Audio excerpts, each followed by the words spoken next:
All right, I believe we're online on Facebook now. So, All right.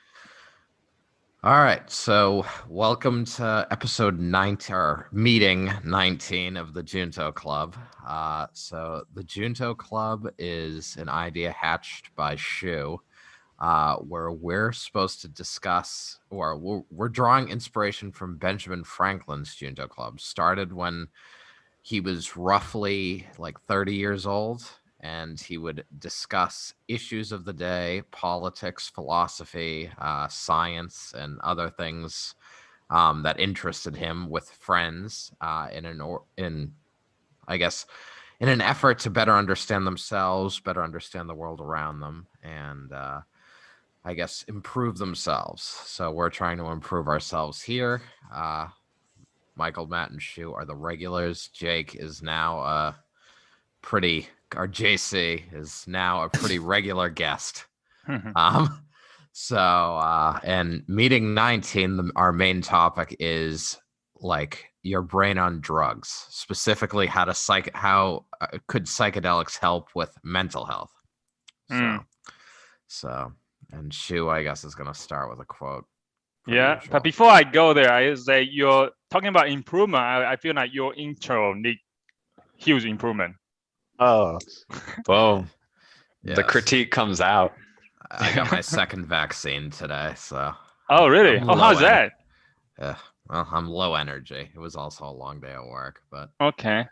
Yeah, watch out, because blood clot, right? Which vaccine you getting? Oh, Pfizer. I'm not Pfizer. Johnson Okay. Johnson. That fucking bullshit. Okay. I mean, I thought people were saying that Pfizer might have cause blood clot as well, but of course Pfizer say no. That's not the case. But so far the mRNA ones are good as far as I know. Yeah. That's like the top tier vaccine. If you can't get the mRNA, you got to settle for like old school stuff. What's mRNA? Oh, mRNA. Okay.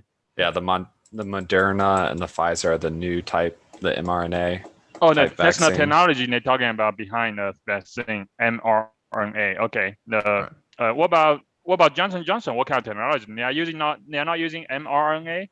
No, it's they were the ones who were using old fashioned, like the viruses or like pieces of dead pieces of the virus are introduced to your immune system rather than like the messenger RNA that like builds the antibodies. Oh, okay. Builds a spike protein to trigger antibodies. Yeah. Okay. So how do you feel? Well, I mean, I feel okay. I'm just honestly, it was just like I literally got out of a meeting at work at 5:58. So I'm just okay.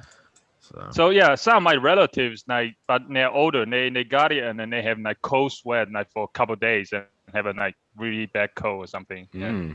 Right. Yeah. No, I've heard that. I mean, I've heard the second one can be bad, but I mean, so far, the only thing I've noticed is just being tired, and that could just be because I sleep horribly. So. Okay. All right. Then your bad intro was excused. That's right. No, I should have been looking at the script we have prepared, but I just tried to wing it. That's good. I think winging it's better. Just maybe occasionally refresh so that you kind of have some of the structure in your head. But yeah. All right. So cool. All right. Per tradition, let's start with a quote from Benjamin Franklin. Today's quote is quote: "Fools make feasts, and wise men eat them." End quote. Got it, or do I need to repeat it? I think so. This is Benjamin Franklin taking shots at the service industry. Perhaps. Yeah, my first thought was this kind of sounds negative towards our pal old Ben, because it's like, I don't know, it almost sounds like, the people making feasts are the ones, doing something, building something up. And he's kind of saying like the smarter people just use and abuse those who build society. I don't know. That was my first interpretation, but maybe he just means, how they say a fool and his money are easily separated. Maybe it's something like that, where like in a more abstract sense, he's just saying like foolish people kind of set up issues for themselves, and then smart people exploit it. Anything from you, Jake? Yeah, I mean, I'm thinking kind of on with Matt with that a little bit, or maybe it's just also a little bit more like cynical, right? Being like, yeah, I mean, the smart people are the ones that are just going to exploit and take, and you're foolish if you try to make the feast, I guess, I mean, kind of, I mean, maybe it could be a little cynical, but I kind of like where Matt's going with it. So Matt, you were saying, what's the other quote similar to that? Fools and their money are quickly separated. Oh, okay. Or easily separated. It's something like that. It's an old saying, and that's one way it kind of could be interpreted. In this case, the money is the feast. Okay. Okay. Okay. Yeah, kind of makes sense, because I think like some people and I try to maybe showing off or do a lot of stuff and they're extra fancy. I don't know, and then maybe try to do extra stuff that doesn't. So instead of making a meal, right, regular meal that is good for you, is try to make a feast that shows off or something, right? And then wise men just like people just come to the feast and just eat the feast, right? Instead of So, but yeah, I think I can see that. I that was similar to I think your interpretation as like why the fools and their money are soon parted, right? So yeah. All right. I feel like this one's unusually ambiguous. Like it really could mean a few different things. Yeah. Right. Classic Benji. Are there any more context around these, or is it just like a bullet point list of like individual sentences you're drawing from? This one, no, because I'm getting all these from his book. What's that called? Paul Richard's Almanac, right? So he has these quotes in there. So yeah, there's no context around it. But yeah. Okay. Anyway, so next up, any small topics that we want to go over? You want to talk about news, mini topics? Well, the hot news is the blood clots, right? I feel like that's the only kind of big thing lately. What Johnson & Johnson they pulled it, right? They stopped giving it to people, or did they just stop recommending it? At federal facilities, they're not giving it, and I think they've recommended that other facilities stop giving it. I think it's more like the government, the CDC, say, hey, we should not give it. Pause it for now. Yeah. Yeah. So, yeah. I know you see mixed things. I know some people are saying like the chance of getting a blood clot from COVID is much greater than from the vaccine, and COVID can also do a bunch of other stuff bad to you. So I don't know. I think obviously they should be transparent. I feel like maybe they should just let people decide, be like, hey, these are the risks. It's small, but it is there, if you want to. Right. But I guess well, I was just going to say there's already the risk of an allergic reaction or something. That's why you had to sign the consent, you have to sign the consent form and everything beforehand. So. Okay. No, all right. I haven't heard much else news-wise this week. Yeah. Doggy coin. Oh, what? Like the crypto, like Doge or Doggy coin or whatever it is. Oh, Dogecoin. That went up, right? Yeah, it's going to the moon. Has it going up that much? It's news now. It's quadrupled in like 3 days. Wait, how much Dogecoin did you have, Mike? A couple $100. So. Oh shit! What you mean, couple hundred US dollars? Yeah. But how many Dogecoin do you have? Oh, like 10,000. Wow. All right. All right. So if you go up to $1 per coin, you're gonna have $10,000. That's correct. So. All right. You did it. Make sure your home address is not public information. That's right. Yeah. No. Yeah. So do you know why Dogecoin gone up quadruple like yesterday, a couple of days ago? I didn't. I mean, no. I assume it's just because the internet decided to make it go up. I mean, so Elon Musk and Mark Cuban are supporters. Yeah. So the reason is actually there's a big event happen on Wednesday, which is something called Coinbase, which is it went public. Yeah. Yeah. Yeah, it's Coinbase, the first crypto, almost like crypto exchange you can buy, and he basically went public on Wednesday. I think that's why he actually gave these cryptos a boost, basically. Right. Yeah, it's valued at like $100 billion or something, which is ridiculous. Mm-hmm. But yeah, so yeah, but no, I agree. It was a slow news week otherwise.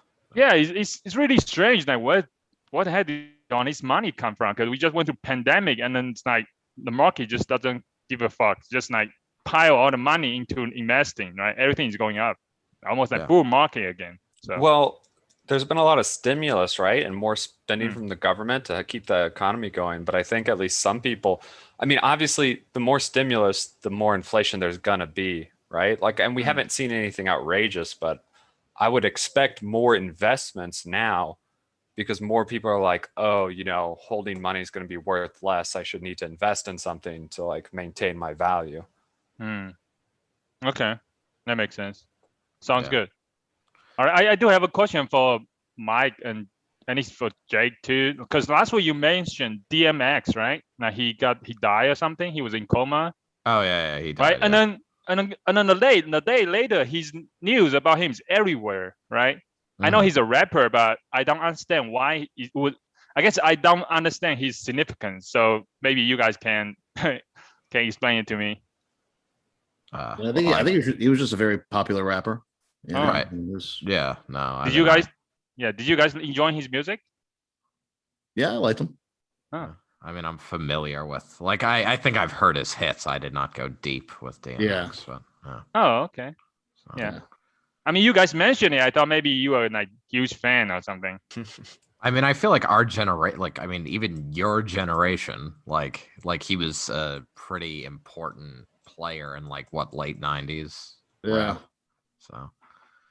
So I mean, I mean, there were a lot of, I guess he had an influence over a lot of people. So it's like a lot of the shows I listened to and a lot of the people who are around my age were devastated, you know, by what happened. But you know, I was never, like, I can't say I was ever really a fan. So it was just like, oh, that's too bad.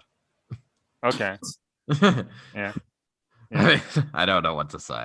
Nice eulogy. Yeah, exactly.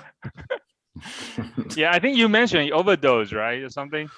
Yeah, I believe that was. I believe he overdosed, and that led to a heart attack. So. What did he take? Not psychedelics, right?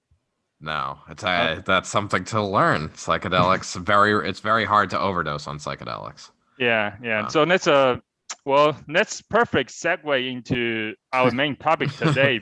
However, actually, I'm gonna break that segue because I want to talk about something before that a little bit. So I'm reading a book called When. It's by Daniel Pink. It's basically like when is like timing of like doing stuff, right? So, so in the book, actually, one thing that I think that might be helpful to a lot of people is that might save people's life is that one lesson is that don't go to see a doctor in the afternoon, right? Don't get a colonoscopy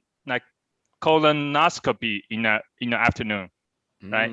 Because the reason is that because they found that there's actually a lot of mistakes like the doctors make occur in the afternoon, right? So just don't go see I guess the main lesson is that don't go see a doctor in the afternoon, right? Try to do it in the morning because when they are more, I don't know, more alert. So yeah. Right. Do they have some data on like what the difference is between the morning and like the late afternoon? Like how big of a risk is it comparatively? Yes, but I forgot the numbers right now, so I can bring it up next week maybe if you want the actual number. But yeah, basically, I mean,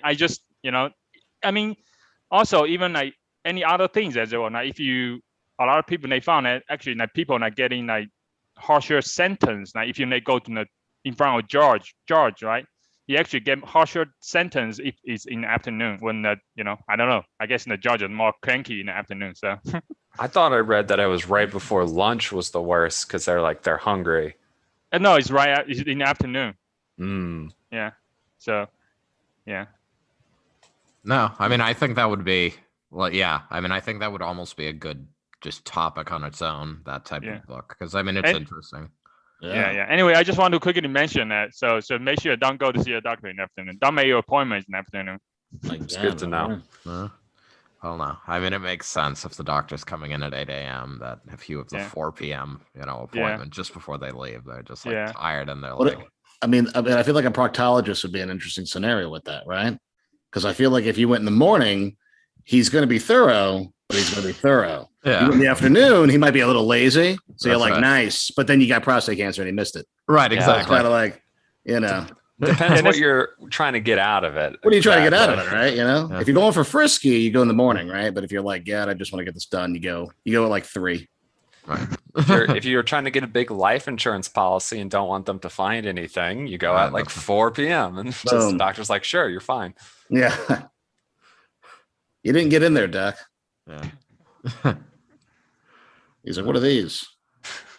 Those are my car keys. Yeah. All right. All right. Transitioning back to the main topic, I have a question first, Mike. Is ecstasy a psychedelic? I don't, but no, but ecstasy is. Not really. It's like a narcotic, maybe, or something like that. Right. I think ecstasy. I think it is. I think it is, but yeah. Why? Well, do you want to take it? Well, no, because he said it's really hard to OD on psychedelics, and my first thought was like, I thought people died on ecstasy, like not commonly, but like you could if you took too much. Well, then I was like, well, is ecstasy a psychedelic? I don't know shit about drugs. So no, I believe no. I think ecstasy may have a different binding profile than most psychedelics. I'm not. I feel like years ago I may have actually looked up what it was, but ecstasy may be more. Maybe. No, it is. It is. Ecstasy is MDMA. Is commonly known as ecstasy, but it is a psychedelic because it's using MDMA. People referring it very common right now. Instead of saying it ecstasy, you just call it MDMA. Sure. Oh, okay. Yeah. Okay. Well, I guess generally when they're talking about drugs that are used in like research for like depression and stuff, they'll sort of talk about LSD and they'll talk about like magic mushrooms or psilocybin. So those are, I guess, generally the drugs that are focused on, like with respect to this. But yeah, I mean, but I guess ecstasy probably causes heart attacks pretty regularly. So, well, because usually ecstasy, it depends. Like if you get pure MDMA, it's a little bit different. But ecstasy sometimes can be cut with different shit. So you're not. So sometimes you don't know what you're getting. Well, is it cut with a stimulant a lot, like to keep the party going? But like, right. But like, what kind of stimulant? Is it right? Well, because I assume that would factor in, right? I mean, that's why cocaine kills. I mean, you can cut it with some methamphetamine, right? And so you're like, and there you go. Party's on. Yeah. Always good to cut stuff with meth. That never goes absolutely. Yeah.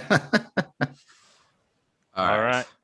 So, I mean, I was thinking about this, starting this out just with more of like sense. So I guess the topic sort of was use of psychedelics in with respect to sort of the treatment of sort of mental health disorders. And so I guess I wanted to maybe start by thinking about like, what do you see as, depression or anxiety? Like, I guess discuss what you guys see as, what would define that for you? Because I'm curious. Define what? Like depression or anxiety, like anxiety disorders. Well, if I would have to, so I feel like depression is characteristic of like not having just like drive or getting enjoyment from anything. And then anxiety, I mean, that is a feeling, like feeling anxious, right? And I feel like those are feelings that everyone has, times everyone experiences that, but it becomes like a problem when like it becomes so severe that it's like really common and impacting your life, right? So if everyone has anxiety, but if you're regularly having it over nothing, especially, then it's like becomes like an anxiety disorder or something like that. And then and the same thing with depression, right? If like everyone has times when you're just kind of like feeling meh, but if like you're just regularly not motivated or enjoying anything, and it's like then you're depressed. That's how I would try to define it. So for me, actually, I just heard quote from Michael Pollan. I think it's Michael Pollan. Yeah, he wrote a book on that, and he actually has quote. His quote about is that he says that depression is regret about the past, whereas anxiety is regret about the future. So I don't really know. I'm not sure if I totally like see what he means, but anyway, so let's I just want to relate that. But to me, I don't know, I feel like depression and anxiety I'm not sure if they are very,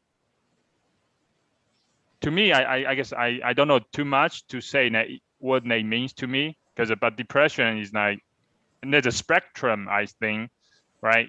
From minor depression to big depression. Whereas for me, I think personally, as during the PhD career, I guess I feel like a lot of times I feel like, oh man, I just like feel like a failure, right? It's like, is that a depression? Like, is that sometimes I feel like, oh, maybe it's better, like I'm dead right now, right? So sometimes I've had a feeling, but I never have the feeling that, oh, I want to kill myself, right? So I would say like deep depression would be something that someone want to do that. And yeah, so I'm not sure that qualify as a minor depression or something, but yeah. Yeah. Well, Jake, do you want to add anything?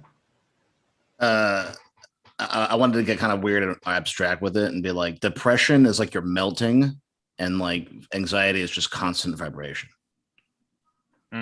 We can tell who's done the most drugs here now. Exactly. It's very obvious. There's your drug. There's your drug answer right there. On the secret of the topic. Boom. All right. What are you on right now?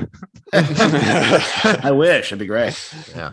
No, but okay. Well, I basically, so yeah, I listened to the podcast with Michael Pollan as well, but I guess for me, I went to sort of like studies and basically looked at sort of a study psychologists did, trying to disentangle depression and give hints about. So I agree with what you said, that there's a spectrum, Shu, and sort of everyone experiences depression differently, right?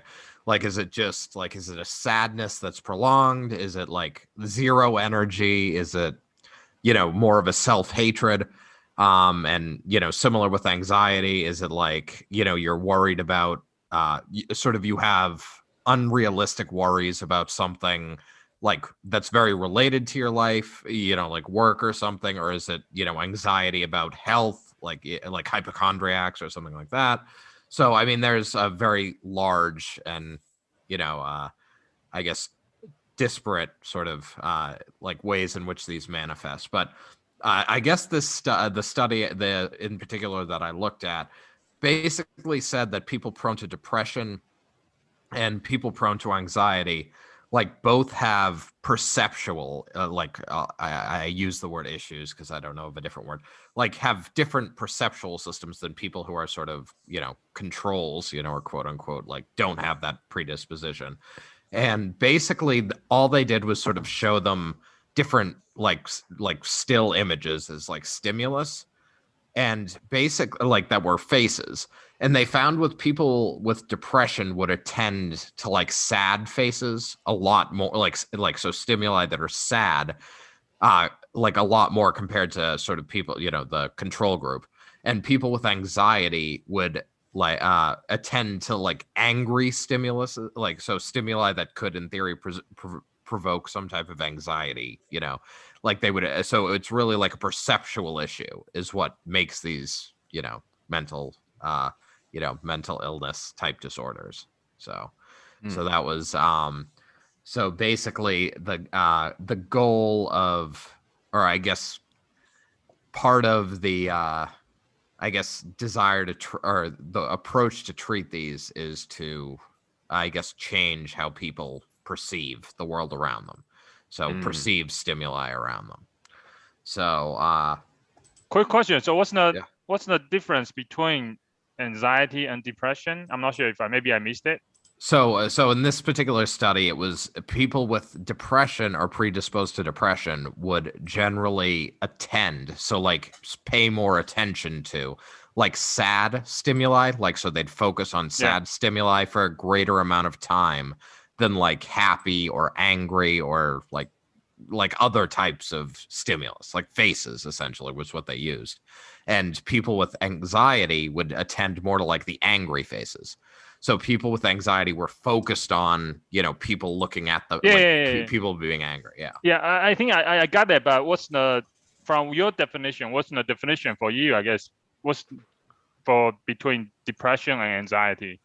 Or maybe is there a clinical difference? I don't know. Well, so I mean, it's just so I think depression and anxiety in both cases are are perceptual differences from the norm. Like essentially it's biased perception. Both of them are biased perception. It's just biasing your perception in different ways. Yeah. I think I'm not talking about a perception. I think it's more like if you try to explain someone like, hey, I'm depressed, I'm having a depression, I'm having anxiety, but how do you explain the difference to someone like me who doesn't know anything about that? Like, what is depression? What is anxiety? What's the difference? I just don't understand. What do you mean? Like anxiety is just like you're worried about something. Okay. And whereas depression is you feel hopeless, or like there's a hopelessness there. Like things will not get better, or, you know, I am not sufficient. I mean, I think that I guess at a behavioral level, that is it. But I think what I'm saying is that stems from how our brain perceives. Yeah. I mean, that's something that I think in the podcast you recommended was absolutely lost. Gotcha. You know, I think that, you know, shots fire. Yes, that's right. Starting attacking other podcasts. Yeah, no, I mean, so we'll get in. So I guess, so a lot of people will talk about how serotonin relates to depression and anxiety.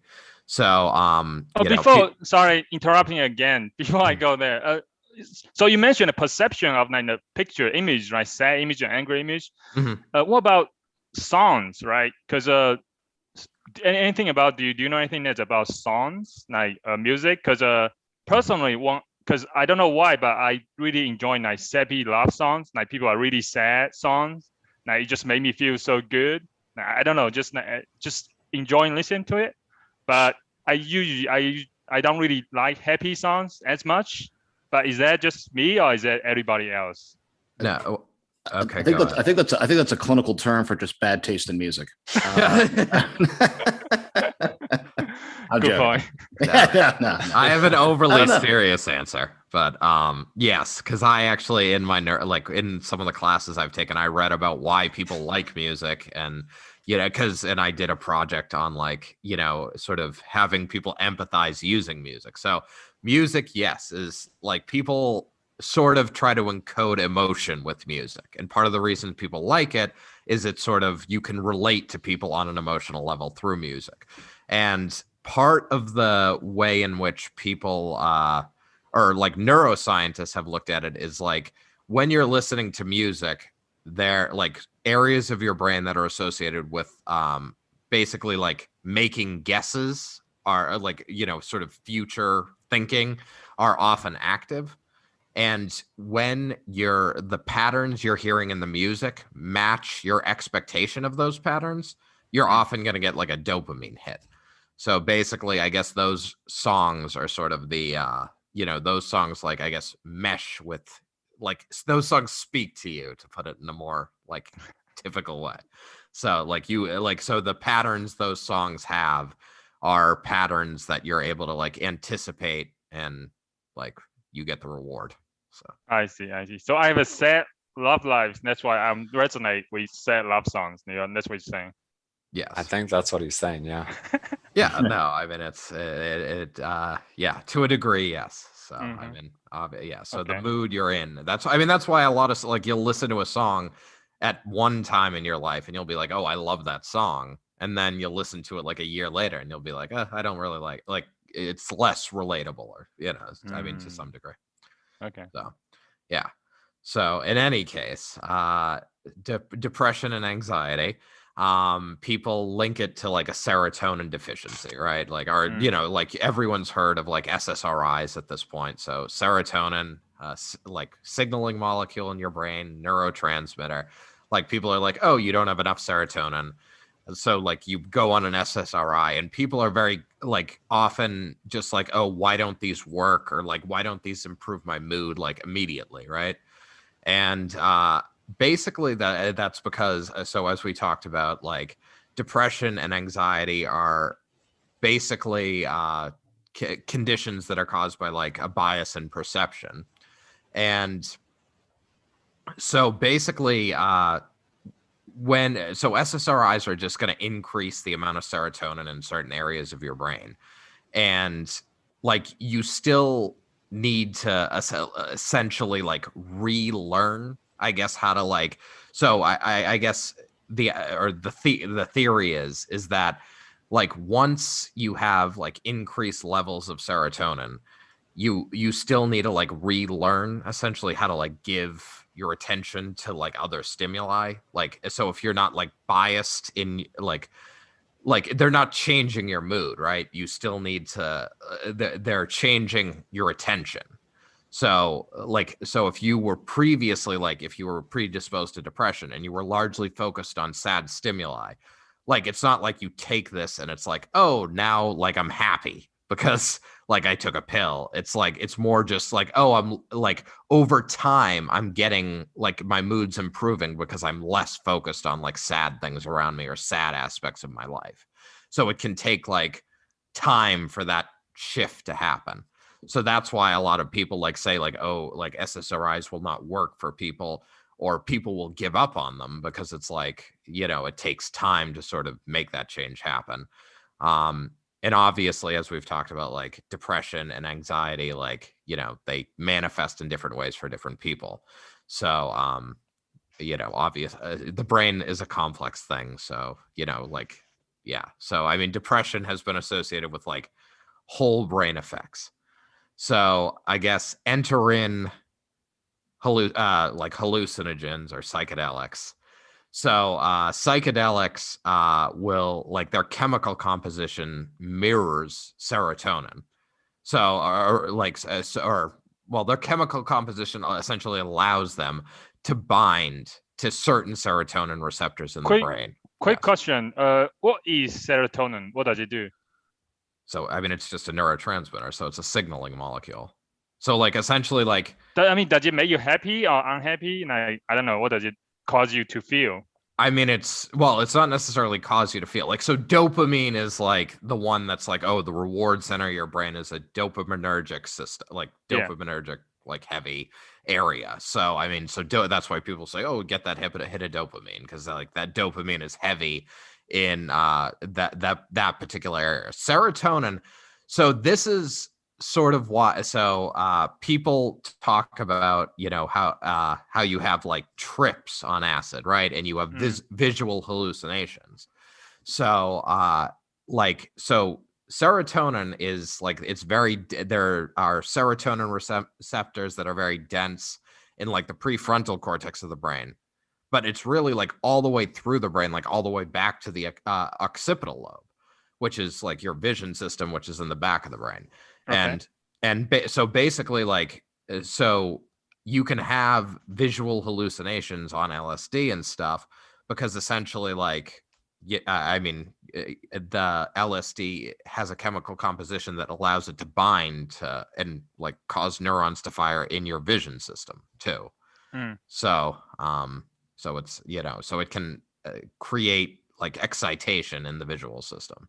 So serotonin is something that creates excitation in your visual system? Is that what? Well, no, it's a signaling molecule that's across the brain. So, I mean, serotonin like can cause neurons to fire in your prefrontal cortex too. Or, I mean, there are also like, I didn't want to get too much into neurons. Okay, so what's the relation between serotonin and depression? And I guess. So I mean, I don't know that we have a conclusive answer, but I mean, it's sort of what I just talked about. Like if you like, so in people who are depressed, they've found like basically hypoactivity and sort of like less dense connections and like less brain mass and all that type of stuff in like areas that are dense with serotonin neurons. Or serotonin receptors, I should say. So, Yeah. So I mean, basically, like there's a correlation between serotonin and like depression, anxiety, but Okay. how like the mechanism by which that like why the lack of serotonin leads to these things, I don't know, is fully explained yet. So is SSRI you mentioned earlier doing something with serotonin? Yes. So serotonin like reuptake inhibitor is so SS. Yeah. So Increase basic. your serotonin. Is that what it does? SSRI? Yeah. Okay. So basically, like in synapses, like between neurons, so the area between neuron where these like brain chemicals float around, there's mechanisms that collect them in order to prevent like postsynaptic neurons from firing repeatedly. So the idea is to essentially like prevent this reuptake of serotonin from happening to increase the levels of serotonin in the brain. And I mean, with depression, there's like like with newer generations of drugs, there's like all types of there's like, oh, we'll have reuptake happen for certain types of serotonin because there's like different subtypes of serotonin. But we'll target like very specific subtypes, and there are different results, and different people get different results depending on what their condition is. So like I say, so anxiety and depression are like messy, and we use them like, oh, that's everyone is depressed or everyone is anxious, but it's like, yeah, it's just it's individualized. I mean, it's a spectrum of spectrums. So So you mentioned like SSRI and other drugs doesn't really work as good. So does psychedelics work much better? So psychedelics. So the research has shown that psychedelics, I mean, it's shown in like comparing like psychedelics. I mean, especially like psilocybin, like is the big one being researched. So I guess the reason I wanted to bring up this topic is there's a company that I guess Cybex, I believe is the name, like in Toronto, that is like, so Kernel is a company that makes like a premier wearable EEG machine. And basically they partnered with 50 different like people and labs, and that one of them was this like Cybex company. And I was like, what do they do? And they're doing research on like the use of psychedelics, and specifically like magic mushrooms and depression. And so on their website, they had a bunch of studies over the course of years that basically show like when comparing controls and people who take psychedelics, that they show like mood improvement, like sort of shortly after treatment, and like even like 6 months out, people like or a lot of people are able to like show positive results. So I mean, so with the psychedelic, I mean, so psychedelics for the most part are going to essentially mirror the chemical composition of like serotonin. So they're going to bind to the receptor serotonin. So, I mean, rather than SSRIs, which are like, we're going to increase the levels of serotonin, increase the levels of serotonin by preventing the uptake of what your brain naturally has made. This is essentially like, here's a chemical that's pretty good at binding to these receptors. So we're just going to like essentially feed in serotonin to your brain. So neurons start just firing somewhat randomly, or is it just they're much more sensitive to stimuli, so they fire easier? Well, yeah, I mean, so essentially the chemical will bind and cause, your like the neuron to fire. And of course there's like inhibitory neurons, excitatory neurons. So I mean, it's a little bit messy, like whether it's like increasing brain activity or lowering brain activity. But but I mean, basically so you're saying psychedelics increase your amount of serotonin as well? Well, not exactly, but yes. I mean, yeah, essentially it mimics serotonin. So it replaces serotonin in, the like firing process. So why is it better than SSRI then?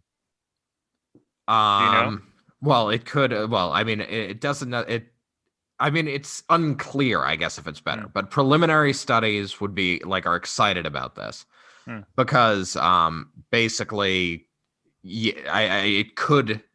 So, I mean, I think in the podcast you recommended, they said something about like there was a quote that basically said like psychedelics are to the brain, the understanding of the brain, what the telescope is to astronomy and the microscope is to biology.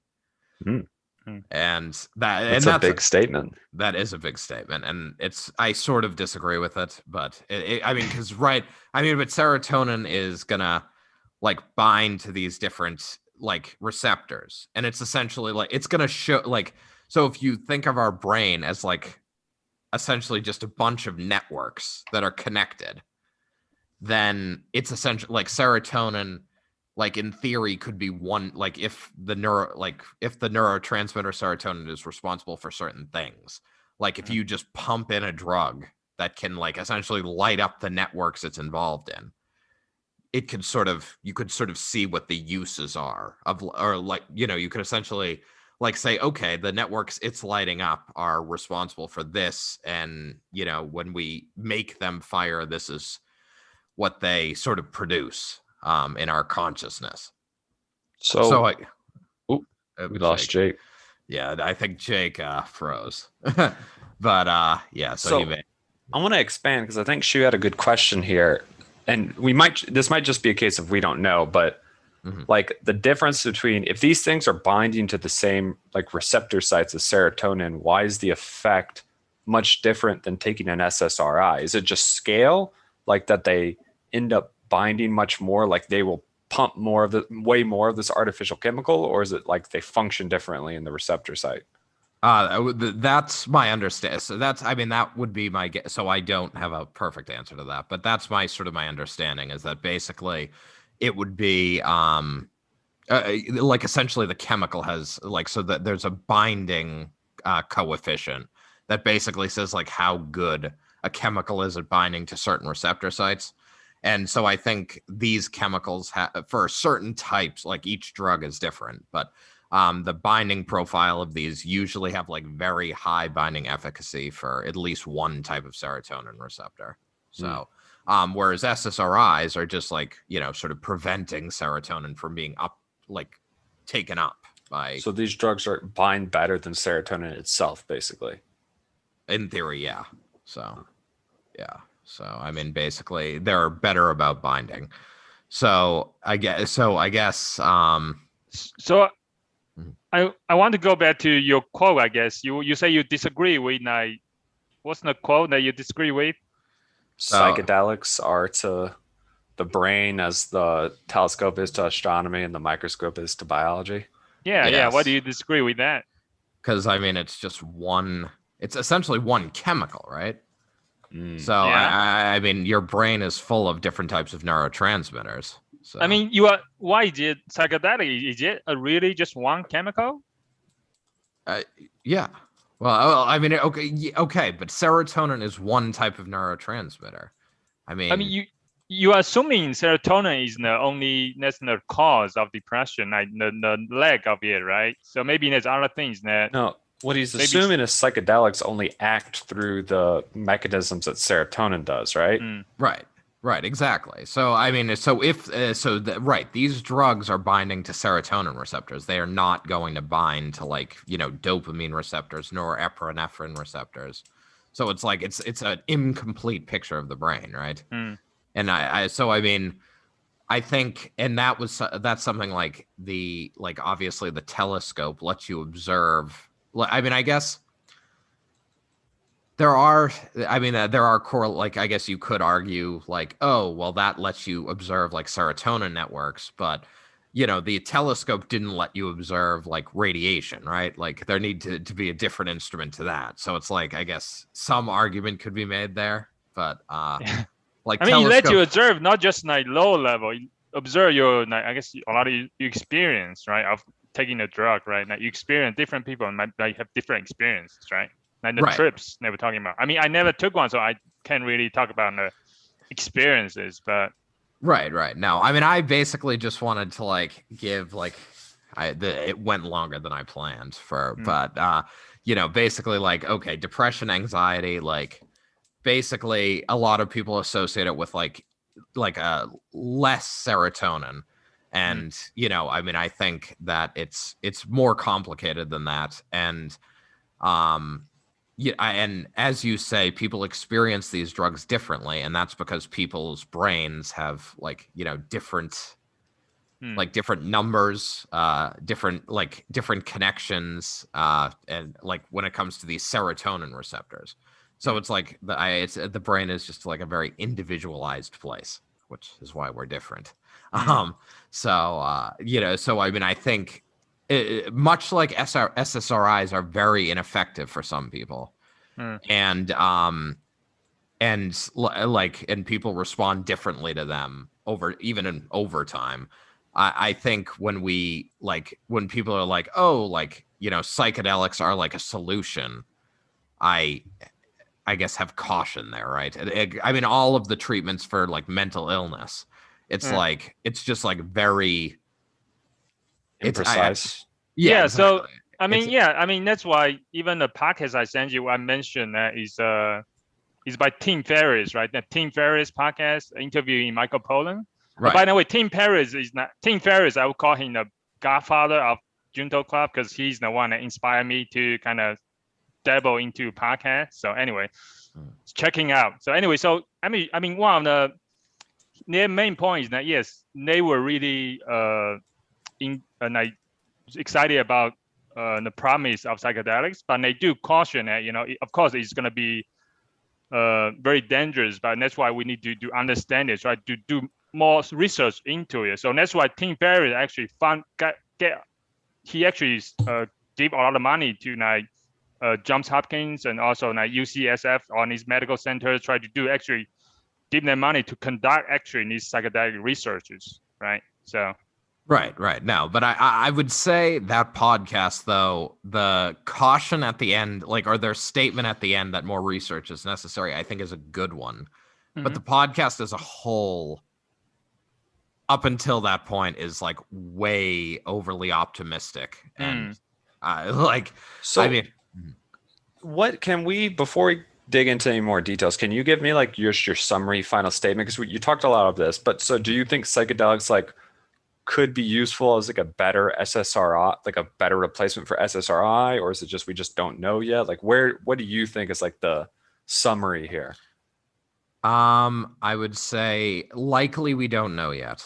I would say there's I mean, granted, SSRIs have their own issues. I mean, people, and like I say, like there's like one of the side effects of SSRIs is suicide. And I think that's in part because of what I talked about, like people will start taking them and say that like, I don't feel better. What's going on? And it's like, they sort of, that makes them that makes them anxious, like I'm unfixable, and that leads, I mean, that's a theory about why that leads to suicide and things like that. So I mean, I think psychedelics definitely have potentially more issues that come about because of with respect to confusion and things like that. I mean, we really just don't know how they change your brain. I mean, there are people who have take psychedelics and a year later there's notable differences in cognitive activity and stuff. So okay. I was actually going to ask they improve, right? Now look at Steve Jobs. He do LSD and he became the best, Well, not all of his decision making was great, so yes, you don't get treatment for cancer, but I was actually going to say, because I've heard about people being like, oh, you take LSD once and it changes your outlook on life forever. And I was going to ask, are these actually making permanent changes to the brain, or is it just having a personal epiphany while you're high or whatever? So I mean, Jake, I do want Jake to weigh in on what the experience is like, but I sort of wanted to save that maybe to the end a little bit. But we don't need to save it. Also, I mean, I want to have a quick question: are psychedelics legals right now? I mean, is it magic mushroom? Are they legal or no? No. I think they're still a class 1 drug. Oh, in all states, or maybe in some states are legal? To be honest, I think it's all states still. Didn't like Oregon like legal or decriminalize everything? Oh yeah, okay. Oregon. Okay, yes, Oregon. And then I think everything. I think the spores, like I think some states you can grow these in, I think, or something like that. Like you can grow, like you can't grow them in Georgia. I mean, yeah. Spores are like illegal or something like that. But you can Georgia, just of course, I would expect it not to be.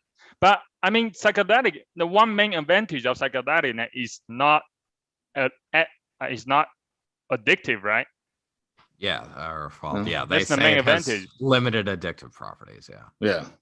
Because you can't trip too much because then then it's almost like a waste, right? Like you need to recover. You need to recover. You know what I mean? Because then you could be just shot, right? Talk about the serotonin, like you're just shot. Like when you're done, you could feel it the next day. It's not like you're hungover. You're just like you feel a little zapped. Yeah, I heard that one story in the experiment. My niece, the Michael Pollan talk about is that if you put a rat, give you a lever, right? Like one lever give you food, and the other lever give you cocaine. Once the rat hit the lever on cocaine, it would just keep hitting the cocaine lever, and it would just die of starvation. Whereas if you have a rat, give you a lever, food and psychedelic, once the rat hit the lever and get a psychedelic once, it would never hit it again, right? Yeah. So, yeah. So anyway. All right. Well, just to finish up, so I guess on that particular podcast, they talk so Matt talked about life-changing experiences. Yeah. And they talk a lot about that on the podcast, and specifically with respect to death, right? Yeah. Like that's their big talk. So people who are afraid of death have reported when they take this psychedelic that basically there's a thing called ego death when you're on the psychedelic. That essentially you become one with what's around you. So like if you hear music playing, you actually become the music. And part of that is, so I guess there's two purported big differences in the brain when you take these psychedelics. One is the vision system lights up like a Christmas tree. So you begin to see a lot of different things. Or visual hallucinations. And one is actually a depression of activity in sort of like what people refer to as the ego part of your brain. So really what that is like your prefrontal cortex and the downstream systems from that. Your brain, if it's a network, the prefrontal cortex is going to draw input from a lot of systems and feed down to a lot of systems. And the prefrontal cortex has been associated with things like decision making, morality. So it's drawing input from a lot of perceptual systems, and it's essentially combining that information with areas of the brain associated with memories and emotion. So it's an integrative part of you. Or at a high level, that's how it's understood, as sort of it's integrating a lot of different pieces. So because these different psychedelics bind to neurons that are more antagonistic or responsible for regulating activity in that particular region, it'll depress activity in that region. So there's less combining going on. So that's so they call it ego. Did y'all still hear Mike? It's silent for me. Mike. Can you not hear back. me? Yeah. Yes. You went silent for a few seconds. Anyway, I think you were talking about the cancer patients, right? Is that what you were talking about? They did a study on the cancer patients, treatment for cancer patients, right?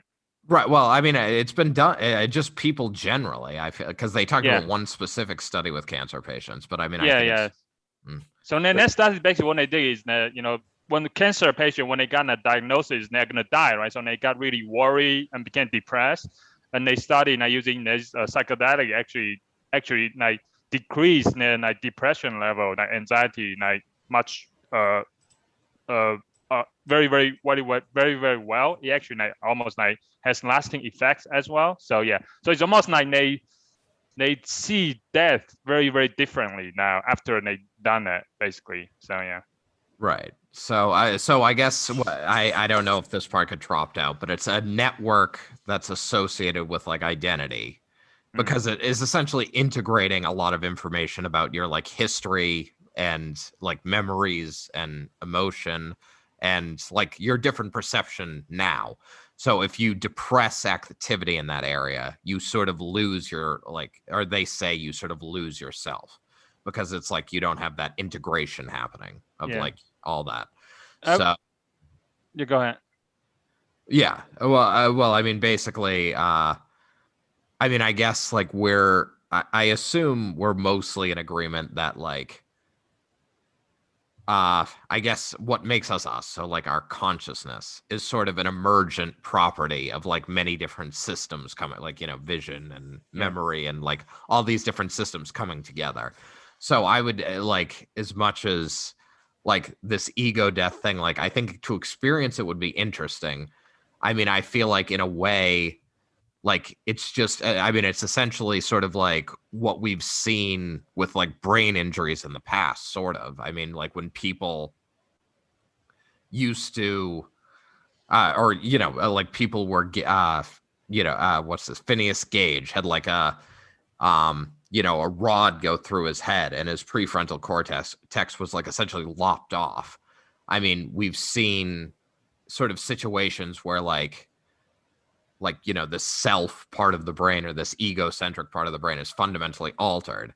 And you know, is that like I mean, yes, you are different, but that's because like your brain is literally like physically different. So I don't Ye- necessarily like see this as like I don't know, like changing anyone or like Well, I yeah. I mean, so I mean, how would you change yourself, right? I mean, you a lot of time we are changed by our experiences, right? Something happened to us. That could be a trauma, right? Or could be it doesn't have to be like a brain damage, like something, you know, cut off a chunk of your brain to change you, right? So most of the time we are changing, like just talking about our opinions, right? We opinion like political issues, we are changed by our emotions, right? Sometimes there's something experience that happened to you. Maybe there's someone, you know, you got robbed in a gunpoint or something, right? Or you have something that happens to you, right? Experience that you really experience that really change your mind, how you think, right? So I think one point, and it's from what I get from psychedelics, what it does, it actually create experience, right, in your mind that actually that you see things kind of differently. I think one example that they give, like Michael Pollan gave, is that like for smokers, yeah, psychedelic can be used to treat addictions as well. So one thing he mentioned about, he talked about the smokers, right? So smokers, when they took like these psychedelics, they actually, after they took it, they have experienced something that see things differently, and then they feel like, oh, and smoking is really stupid.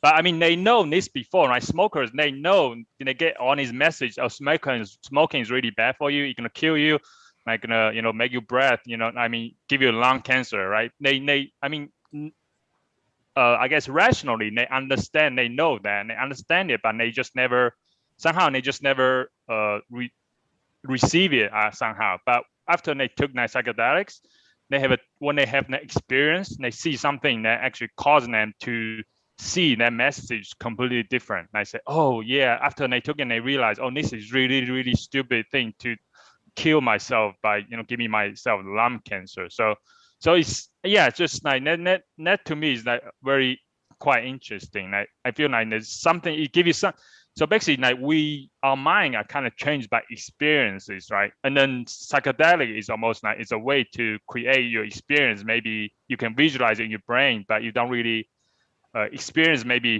in reality, but you almost like create an experience in your mind that can do a lot of stuff for you, like change your mind. Of course, it could do bad things as well, right? So yeah. right. No, I mean it's true. I mean, we're shaped by our experiences, but I guess like I guess I struggle because a lot of people talk about this in a spiritual way, right? And it's like, I mean, the visual hallucinations are just caused by the chemical. I mean, the introduction of the chemical. So it's like, I mean, I think it's interesting from the perspective of like deep neural networks will sometimes have like, you know, psychedelic like images that like are produced from them. Like if you look at like slices of deep neural networks, like and like what they learn to pick out. So it's like when you're on psychedelics and you start seeing like faces and things around you or something like that, that is literally just like the chemical causing like neurons that are like associated with like finding faces to like fire. I mean, so it's like, I mean, it's interesting from that perspective, but I guess like the spiritual nature of the images, like, and how people talk about that, like I sort of get like a little bit thrown off by. But what you're talking about there with the smokers, I think is interesting, because it's like when people say they become one with music or one with something around them. I mean, I can certainly appreciate how that would change you, and like, you know, like I'm seeing the world for the first time, or like I'm seeing the world in a different way, or I'm hearing the world in a different way. Because it's sort of like you're experiencing like audio and visual and like different elements of what's around you in a way like unencumbered by your history, right? So previously, like, you know, a smoker would be like, you know, like they would, I guess, like you could see evidence that smoking is bad for you, but you're constantly like, but that's always being filtered through your memories of like smoking and like the joy it gave you, or the relaxation it gave you, or whatever it gave you in the past. So now this is more seeing like you may be seeing the world around you without like the past connected, like, or the past, like, I guess, inhibiting you from like appreciating what that means. Mm-hmm. So yeah. So I mean, I think that's like, I can appreciate how it like gives you an experience, like experiences without sort of that, you know, that bias of the past, or something like that bias of, you know, the different senses and history being merged. So are you a skeptic of psychedelics? I mean, I just what it comes down to is I'm a skeptic of anything that people claim is like a great cure for what are complex disorders, and all it is like like a very just like cure-all type chemical, like, because I mean SSRIs don't work that well, and it's part of it is because we're just like, serotonin's an issue in a condition we don't understand really at all, but we're gonna just like try something, and it's gonna work reasonably well for some people, not at all for some people, and some people just kill themselves. And I mean, I think like I think psychedelics are probably like psychedelics are like there's a little bit of randomness there. So I like, it's serotonin, but it binds like with some efficiency to receptors, and it's like we don't really know what it's going to do, but you know, I just get I'm until the research is done, like I'm a skeptic, because I don't think they're going to work well for everyone at like who have different types of depression and all types of stuff. Enough of this nerd shit, okay? Yeah. Let's bring in the real expert, Jake, here. Yeah, Jake, no, I mean, that's, yeah. I want to know first, have you experienced ego death? I find that an interesting idea. I mean, in the aspect of, if you know, I never really heard of it much until like fairly recently, you know, and I mean, like even doing like this kind of stuff when I was younger, never really heard of something called ego death. But in terms of like, when you're like, if someone's describing like you become it, you feel it, like, yeah, you know, okay, have I like been tripping and like listening to some awesome Pink Floyd or something like that, and you're hearing like David Gilmour soloing, and you're like, yeah, that's like hitting me in my soul, man. Like, yeah, you feel that, right? But am I coming out of it? Am I changed to such a degree? I mean, the aspect maybe it makes you just more like appreciative, maybe, you know. But am I like? I guess I've always just known what it is. Like, I can't trick myself. Like, I'm like, I am just taking a drug. I know what it's doing to me. It's altering me for this length of time. I'm going to be feeling this way for this length of time, all because it's what is happening is this is creating, the drug is creating it, and the things are filtering it. It's all coming through that. And then it fades, it's done. And then like, I'm here. Right. And I guess what I would take away from it that could maybe change your ego in a way is, I guess I say appreciation, right? Because if it's like what Michael was saying, that you can forget like your past, you're not thinking about it, but you can. I mean, that's why when people have bad trips, it depends on how you are going into it, right? If you're like, I am having a shit day, I'm just thinking negative in my mind, and you take this, you could have a bad trip because then you're thinking, then that's when the anxiety could be worse, right? Because then you're like, and then you're not in control of your body, your mind's altered, you're freaking out, you want to get off the ride, but you can't, you can't sober up after you take these things.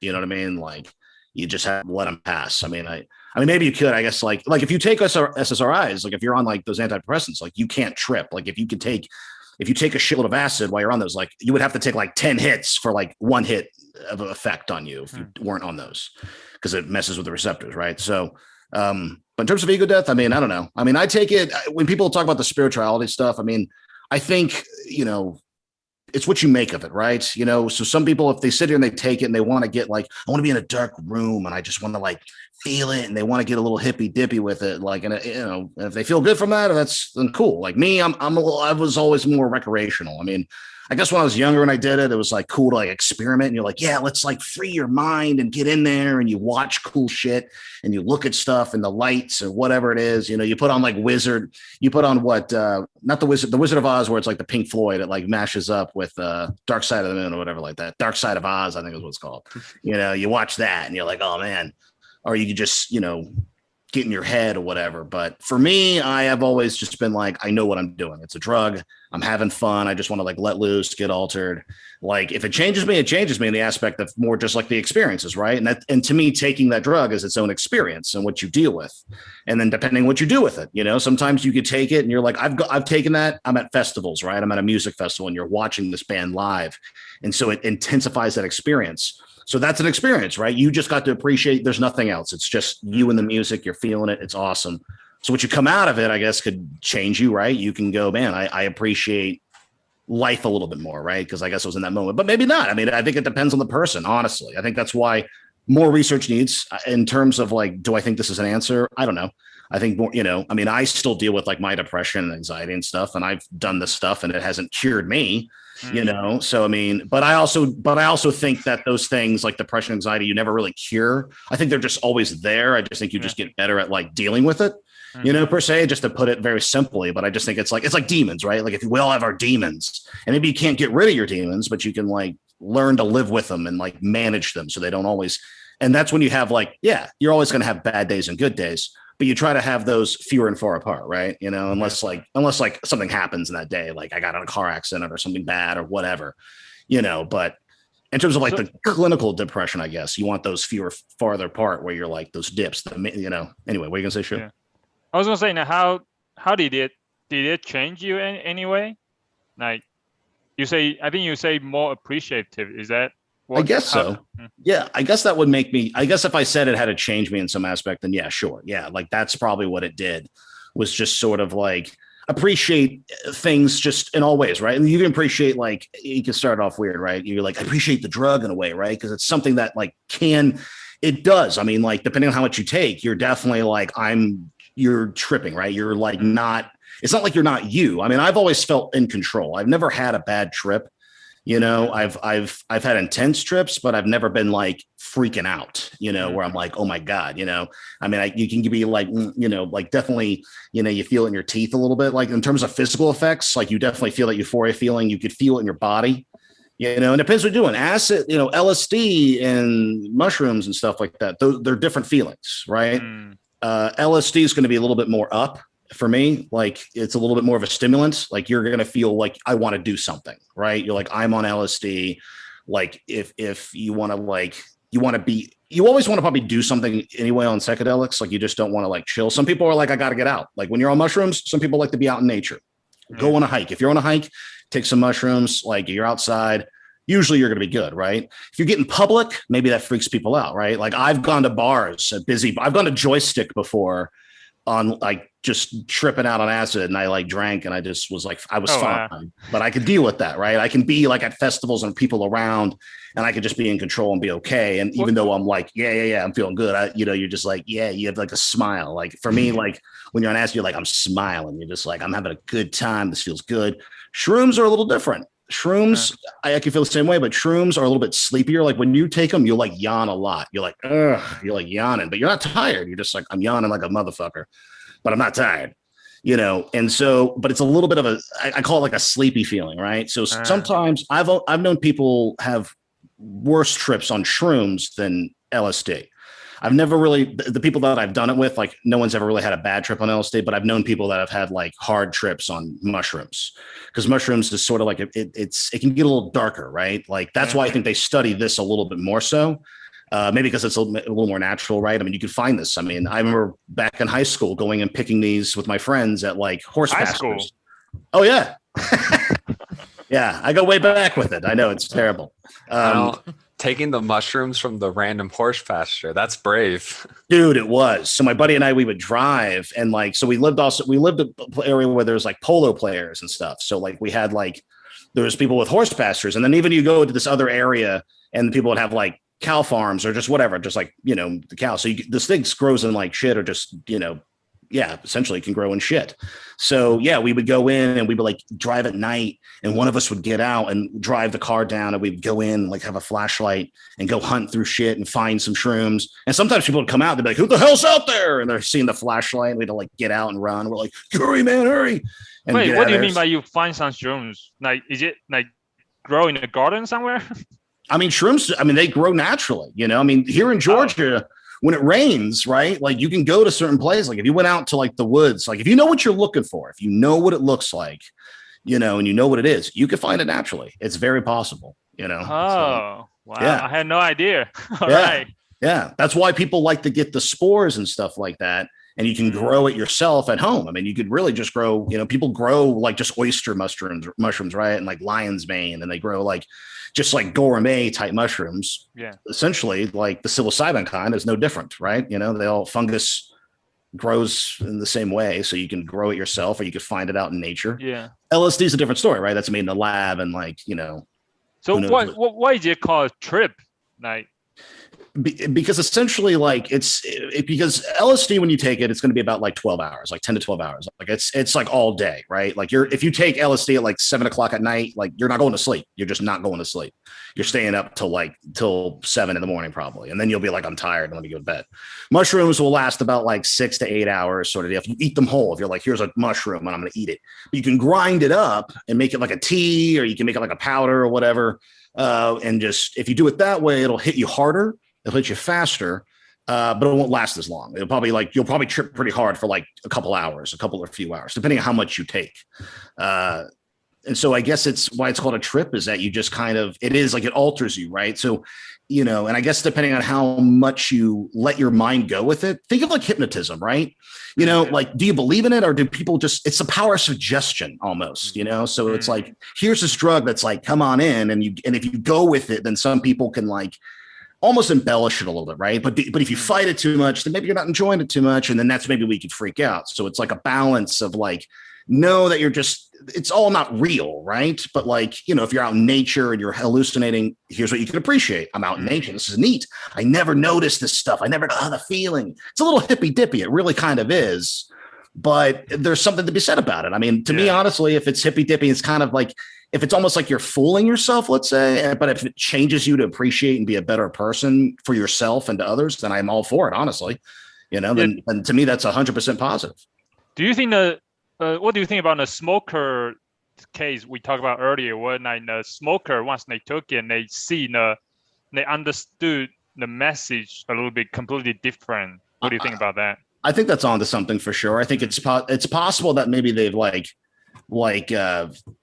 did it in the taste, right? Because it's sort of like when you're hallucinating too, like, you know, your senses change. It's like some things can become more intense or less, whatever. It's just, so maybe you're like, that smoking's gross. And yeah, you could think about it, right? So here's a weird, funny example. I went on a bachelor party with some buddies up at the Poconos in the mountains and stuff. And so one dude brought some LSD, and so we took them and stuff, and we're all tripping. And anyway, like later on, and also you don't really want to eat too. So here's some physical effects when you take stuff.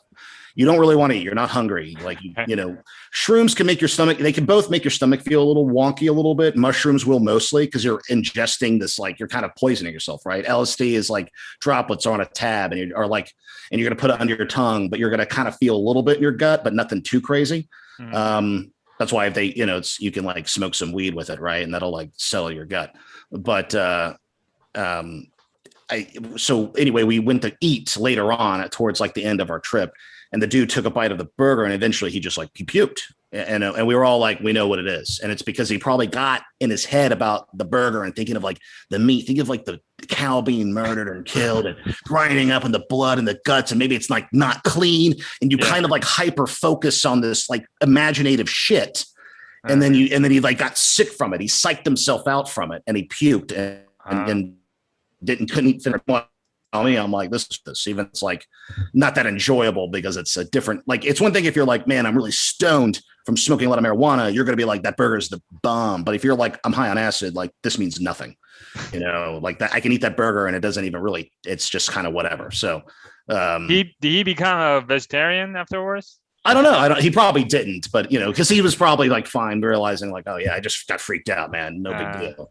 But I think with the smokers, it's a bigger deal, right? Like that's hurting your health. It's gross. And so I think they probably like think of it that way, right? They analyze, they finally see all the shit. And like what Michael had said, like maybe they're repressing what makes them want to smoke, right? Like you're like, I'm stressed. You only smoke this or that. So like it just suppresses those things. And you're just thinking differently than you normally do. So that's the trip, right? The trip is like a different you almost. Yeah.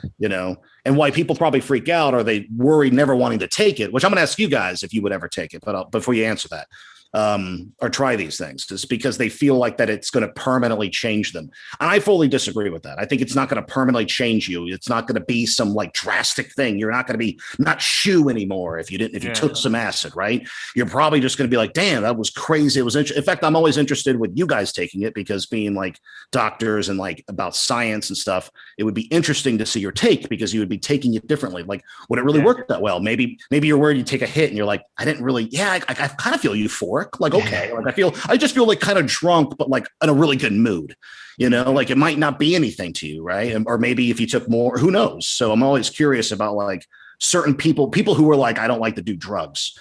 Oh, I think you're the best people to try it because because it's a different take on it for people who are like, yeah, fuck me up, like, go for it. Jake's personally advocating for corruption here. Yeah, exactly. Well, because it's one time, right? Like you took LSD and you're tripping out. You can find these mushrooms in the wild. Just go out and take them. If you've never done drugs, you're the perfect person to do it. Yeah, exactly.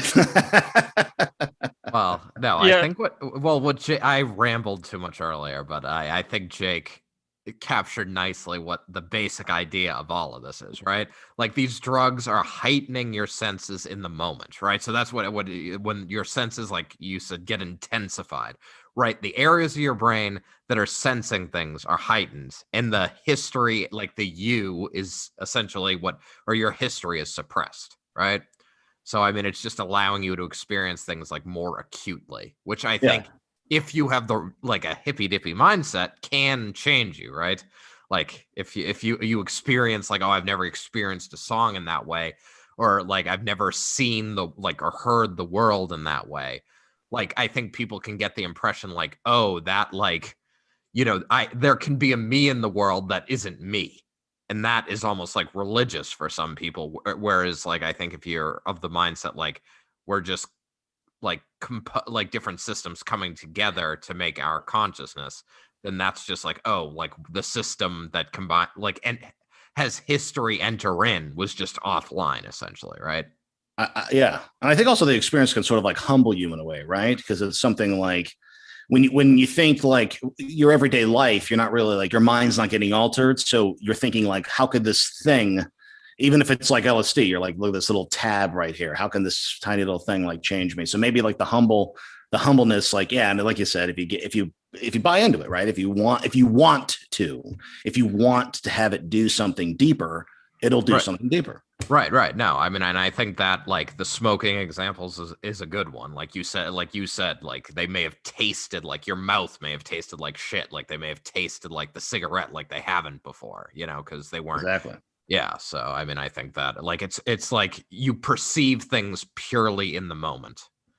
So. Right. So Mike, are you going to take it as Jake's question for you? I mean, again, what's your thoughts on drugs, I guess? Yeah. Well, I mean, I've obviously like done zero, so I'm pretty boring, but I mean I guess like, I think some of these experiences are interesting. My greatest concern is the potential confusion.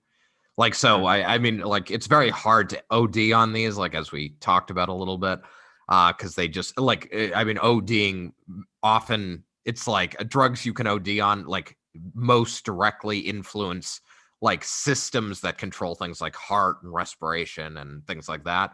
So these drugs don't have as direct an influence, so it's hard to like give yourself a heart attack or something. But if you take a lot of these drugs, you are gonna like get to like essentially have yourself be in a place where you're so confused you can very easily kill yourself. So And that's why I mean, when they talk about these, like for therapy for depression, you actually have a professional like medical trained like therapies right there next to you, right? You need so you can be safe, right? Right. They Exactly. guide you, basically they guide you, they talk to you. I think I'm not sure when they do it. I think they probably talk to you and guide you through your experience, right? Sure. No, and I mean, with a guide, I would be more open. A guide that isn't Jig. Listen, I'd be fine with you, but I'd be doing it as well. There's a lot of trust there. Which I'd be fine. I've done it by myself. It's not a big deal. Yeah. And you're not gonna, and you wouldn't even be taking so mild that like you would be in any danger anyway. Yeah. You know, I mean that's like a heroic dose, huh? What's your thoughts on microdosing? I think microdose is cool. You know, I never tried it, honestly. I've never tried doing that, you know, because I'm kind of the mindset that's like go big or go home, right? You know, like because I feel like it wouldn't do anything for me. Like I would probably be like, what am I trying to feel? What am I expected to feel? You know, I mean, microdosing is less. I think microdosing is less about the effect, and right? More about like long-term drugs. stuff. Right, these drugs have more of like a neurogenerative like type of property. So like they actually like help, like they facilitate the growth of certain like connections of the brain, and that's only going to happen over time. So I think that's more what microdosing is about. Because I mean, things like depression, like in the hippocampus, like you often don't have like, or people with depression or tendencies to depression, the hippocampus won't have as like dense connections or as many connections or as much brain matter. So these drugs like can help with that over time. So I think that's more what microdosing is targeting. Okay. Yeah. I was going to ask like Jake again. Like you say, go big or go home. I mean, go big or go home. So what's the biggest trip that you ever had? In terms of like the amount? I mean, well, okay. No, I guess your most intense trip, I guess, the experience, like most intense trip.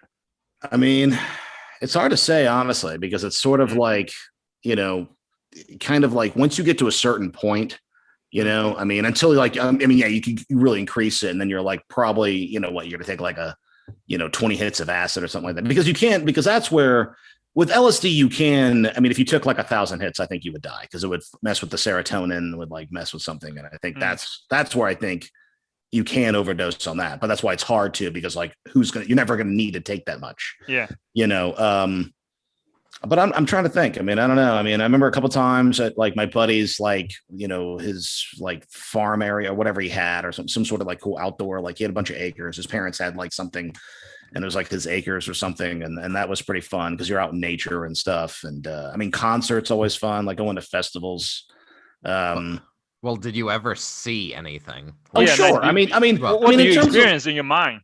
I mean, in terms of like, yes. Okay. Like, actually, I'll tell you what probably is more intense than these things is what Salvia was. If you remember what Salvia was, but Salvia, so Salvia was, it's illegal now, but it was a legal, like sort of like, I don't know, it's almost like a tobacco thing. It's like a leafy stuff, right? And it was legal, like, I don't know, like a decade ago, more than that, whatever. It came out, like, I'd say like 2000 sometime. And you can find it at head shops. And so it was a legal thing, you know, sort of how like synthetic weed was, right? Like synthetic weed was a real thing, like spice. But people were dying, you were getting seizures from that because it's terrible to do. So, not sativa, what did I say? Not saliva. What's it called? I forgot the word. Salvia. Salvia. I always mess it up. Anyway, so Salvia is really intense. Okay. So Salvia was a hallucinogenic thing, but it was really intense. And you only tripped out for like like 5-10 minutes, but it was really intense. And it was probably more intense than like acid is and like LSD and mushrooms, right? I mean, you take a lot of those like LSD, you're not really like, it's not like there's the dragon. I mean, you're going to maybe see, like, if you look at clouds, like you're going to see the waves, you're going to see it move, you can see shapes and stuff. If you look at like an oriental rug while you're like hallucinating on shrooms or acid, like you're going to see, like, you can maybe see it like sort of like weird shit. If you look at like grass, like when I was out in the woods, right? When I was like kind of tripping, I was kind of like out in the woods a little bit, and you're like, is there like a fucking, you're like, is there a mountain lion around? And you can kind of like perceive it, but you're not like, I physically see it sometimes. Like, it's not really like that, but I would say like moments like that where I'm just sort of like, you think something's there, but it's not, I guess, but So when you say you have the most intense trip, like, what do you mean by intensity? Like, what do you mean by, I guess, what does intensity mean in that case? Like, when you say you have the silver or something. Like, okay, the intensity would be something like, it's just like the euphoric feeling of your body, right? It's a very much like what your body is feeling, and like, our body experiencing a way, now you're observing yourself, seeing yourself. Yeah, it's a third I mean, person. you kind of can, right? I mean, like, that's kind of like a thing, you can kind of like get outside of that. Like, it just depends on what you like want to let your mind like get control of, I mean, it's a very weird thing, I guess, at least how I describe it from my experiences, because I guess I've like let go, but I guess there's always like a tiny tether there to like know that I'm like not fully. And that's just because I know it's going to pass. Like, you're going to eventually come down off this trip. It just sometimes doesn't feel that way, especially LSD, because it's like all day in 12 hours. So the intensity is like, maybe like the lights are a little bit like more intense, and like you're seeing waves and stuff. When you see like a delay, you like move your hand and it's like, like it keeps going almost. It's like, now in terms of the salvia, taking that, I remember one time seeing my buddy across the way, and when I looked at him, like it looked like almost like, in the Wizard of Oz, and you see like the big head at the end and like the flames leading down the hallway. Like, that's what he looked like to me when I was doing that. I was like, oh my God. And you really feel like out of body. I remember one time taking it and telling my buddy, he told me afterwards, and I kind of remembered, he's like, you kept talking about your kids, and you felt like, and I was like, yeah, I felt like I was on a roller coaster, and I felt like I had kids, and I was like, my kids, and I was on a roller coaster, and then it's done. But now salvia, why it's terrible is that you just sweat. It's almost like you feel every nerve in your body. How like your body, like you don't feel your shirt because it just, shuts down. But like, this is almost like everything, and you're sweating and you want to take off your clothes, and like you're drooling a little bit, and you're just it's salvia is crazy. That's why they made it illegal, I think, now, because like you can get it, and like, I remember one time. Yeah. So that was probably more intense than like the mushrooms or LSD. Those are intense, but there's just like, it's a different type. It's a difference between like a long burn versus like something that's like boom, right? The salvia is like a shotgun to your face of like psychedelicness, where like LSD and mushrooms is more of like, here, it's going to take about an hour to kick in, and then it's like a constant crescendo, and then you peak, and that's when you're like, holy shit, and you're peaking for a while, and then you come down, and that's how it's like always is. So the peak is the intense part, and that's just like you're feeling good, your mood is probably up. You're feeling your body. You're like, oh my God, like things feel good. Like when ecstasy, right, is very much like you touch, like if I saw your tie and your tie looked weird, I'd be like, I want to touch that pattern, and you feel really good on ecstasy. You're like, oh my God. And same with like LSD and like mushrooms a little bit. You're like, oh man, I feel good, and like, and whatever I'm experiencing, the stimuli is like, and just more, it's just doubled. So if you're watching a concert, you're watching a movie, and then you could be watching a movie and you're like, I'm just watching Shawshank Redemption. And you could be like, and maybe someone's like you're like starting to cry from it. And you're like, what? You're like, I just feel for this guy. You're like more into it, right? You're like buying into this, like it's like your mind is like, let's play the ultimate pretend. You alter everything. Like, and what you're watching is like, you embody that. You are, in Shawshank, and you feel it. And so you're like, my God. Where normally if you watch it, you'd be like, oh man, that's an emotional movie. I can feel it. But you're not like, you just know it's a movie. Where if you're tripping, you might like, it like tricks you that it's not, almost, like it's real. It's a little bit more real than it really is. Anyway, I'm blabbling on, but no, you're good. So Matt, are you convinced? Are you going to take it? Here's what I think we should do. I think we should have a podcast where Mike takes it at the very beginning, and we just sort of document, his thoughts and experiences over the course of it. There have to be a long enough podcast to like get in there, right? It'll be like a 3-hour ordeal, right? A special edition. Yeah. It'd be like some 30-year-old PhD, first time like doing any drugs, get like 2 hits of LSD and just go. Now, would you guys take it? Would you ever try it? So Matt, would you ever try it? I'm not 100% against it, but probably not. I don't know. I guess I would need a context that really made me want to do. What would make you what makes you worried about taking it? Like what holds you back from it? I think it's less about worry and just about, I don't know. I guess it's like not generally those it's not things I want to do. It just never really had a desire. So like when people, I mean, when people talk about like mind altering experiences and stuff, I'm always just like, I don't know. My first reaction is like, doesn't even sound that like enjoyable or fun. But yeah. No, You're pretty happy with your own mind already. Yeah, I'm pretty happy with like, I don't know. I always feel like there's more stuff I want to do normally that I enjoy that I don't never have enough time to. Yeah. So I guess kind of my perspective is always like, I'd rather just be doing something else rather than just like taking a drug. But I don't know. It could be an interesting experience at some point. I'm not going to like. I would say like Matt is probably the most contented person I ever met, I ever known. Like really, also like really comfortable with himself, like not really depressed or anything. Like really just like what's your very secret, content Matt? and comfortable. I just like very confident as well. So I just share the wealth, Matt. What? Yeah, share the wealth, Matt. Come on. I know. Like give us some of that, right? How did you? I always want to ask Matt that question. Like, how did you get that? I guess.